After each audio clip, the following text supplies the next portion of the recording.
আসসালামু আলাইকুম গাইস, আজকে আমি আমার গার্লফ্রেন্ডকে নিয়ে খেলতে চলে আসলাম সিএস ম্যাচ। এবং সিএস ম্যাচে আমার গার্লফ্রেন্ডকে নিয়ে আসার পর প্রথম রাউন্ডে আমার গার্লফ্রেন্ড একাই ভাই ট্রিপল কিল করে একদম ভিক্টোরি করে দেয়। এবং দ্বিতীয় রাউন্ড শুরু হয়।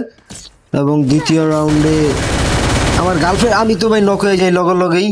কিন্তু এই রাউন্ডে আমার গার্লফ্রেন্ড খেলতে পারে না। আমাদের গ্রুপের এই যে একটা ছেলে, এই ছেলেটা ভালো খেলা দিয়ে ভিক্টোরি নিয়ে নেয়। আমি খেলতে পারি না, আমি নক হয়ে যাই গা। পরে শুরু হয় তৃতীয় রাউন্ড। প্রথম রাউন্ড আমার গার্লফ্রেন্ড একলাই কোবায়ালায়। পরে 3 নম্বর রাউন্ড আমি আমার গার্লফ্রেন্ডের খেলা দেখার জন্য তাড়াতাড়ি মরে যাই এবং গার্লফ্রেন্ডের খেলা দেখতে চলে যাই। এবং দেখি আমার গার্লফ্রেন্ড কি খেলে। ভাই গার্লফ্রেন্ড এইবারও ভাই ডবল কিল করে আমাদের গার্লফ্রেন্ড একদম ভাই ভিক্টোরি নিয়ে নেয় আমার গার্লফ্রেন্ড।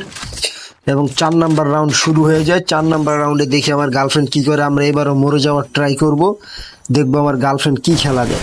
আমার গার্লফ্রেন্ড এই যে আমি ভাই নক হয়ে যাই গা। নক হয়ে যাওয়ার পরে এবার আমার গার্লফ্রেন্ডও খেলতে পারে না, ফলে আমরা ডিফেক্ট খেয়ে যাই। এবং 4 নম্বর রাউন্ডে ভাই করা খেলা দেওয়ার কারণে ভুইয়া হয়ে গেল।